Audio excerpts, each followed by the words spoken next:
சென்னை உட்பட தமிழகத்தின் பல்வேறு பகுதிகளில் கஞ்சா, குட்கா உள்ளிட்ட போதைப் பொருட்களை கடத்திய பாஜக பிரமுகர் உள்ளிட்ட 12 பேர் கைது செய்யப்பட்டுள்ளனர்.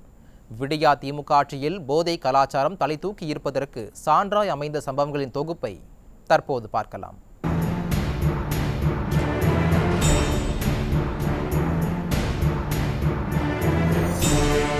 விடியா திமுக அரசு பதவியேற்றதில் இருந்து தமிழகத்தில் போதைப்பொருள் கலாச்சாரம் தலைவிரித்தாடுகிறது. போதைக்கு அடிமையான இளைஞர்கள், சிறுவர்கள் கொலை, கொள்ளை, ஆள்கடத்தல் போன்ற குற்றச்சம்பவங்களில் ஈடுபட்டு தங்களது வாழ்க்கையை தொலைத்து அவல நிலைக்கு தள்ளப்பட்டுள்ளனர்.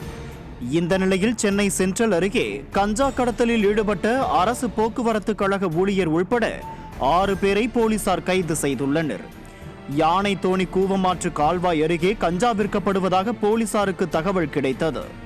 இதனையடுத்து அங்கு சென்ற போலீசார் கஞ்சா விற்பனையில் ஈடுபட்ட 6 பேரை கைது செய்தனர். இதனைத் தொடர்ந்து அவர்களிடம் இருந்து 12 கிலோ கஞ்சா பறிமுதல் செய்யப்பட்டது. இதேபோல் சென்னையில் போதை புகையிலை பொருட்களை மளிகை கடையில் வைத்து விற்பனை செய்த பாஜக பிரமுகர் உள்பட 4 பேர் கைது செய்யப்பட்டனர். கொருக்குப்பேட்டை பகுதியில் உள்ள கடைகளில் குட்கா போன்ற போதைப் பொருட்கள் மறைத்து வைத்து விற்பனை செய்யப்படுவதாக வந்த தகவலின் அடிப்படையில் போலீசார் விசாரணை மேற்கொண்டனர். இதில் போதைப் பொருள் மூலப்பொருட்களான 30 கிலோ ஜர்தா, 23 கிலோ ஹான்ஸ், 112 மாவா பாக்கெட்டுகள் போலீசாரால் பறிமுதல் செய்யப்பட்டது. மேலும் பாஜக பிரமுகர் உள்பட 4 பேரை போலீசார் கைது செய்தனர். சென்னை அம்பத்தூர் அருகே 10 லட்சம் ரூபாய் மதிப்புடைய மெத்தபட்டமைன் போதைப் பொருளை வைத்திருந்த 2 கைது செய்யப்பட்டுள்ளனர். புதூர் பானுநகர் சுடுகாடு அருகே போதைப் பொருள் விற்பனை நடைபெறுவதாக போலீசாருக்கு ரகசிய தகவல் கிடைத்தது. அதன் அடிப்படையில் அங்கு மாறுவேடத்தில் சோதனை நடத்திய போலீசார் பானுநகரைச் சேர்ந்த பாபு, வெங்கட நகரைச் சேர்ந்த ரமேஷ் ஆகிய 2 கைது செய்தனர்.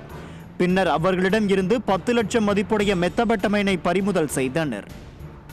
இதேபோல் ராணிப்பேட்டை மாவட்டம் அரக்கோணம் ரயில் நிலையத்தில் கேட்பாரற்று கிடந்த 8 கிலோ கஞ்சாவை ரயில்வே போலீசார் பறிமுதல் செய்தனர்.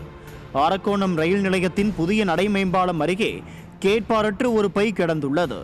இதையடுத்து பையை பறிமுதல் செய்து சோதனை மேற்கொண்ட ரயில்வே போலீசார் அதில் 8 கிலோ கஞ்சா இருப்பதை கண்டறிந்தனர். விடியா திமுக ஆட்சியில் போதைப் பொருட்கள் கடத்தல் மற்றும் விற்பனை அதிகரித்து வருவதாக பொதுமக்கள் குற்றம் சாட்டியுள்ளனர். இதனால் இளைஞர்களின் எதிர்காலம் பாழாவதாக வேதனை தெரிவித்துள்ள மக்கள் போதைப் பொருள் புழக்கத்தை கட்டுப்படுத்த விடியா அரசு நடவடிக்கை எடுக்க வேண்டும் எனவும் கோரிக்கை விடுத்துள்ளனர்.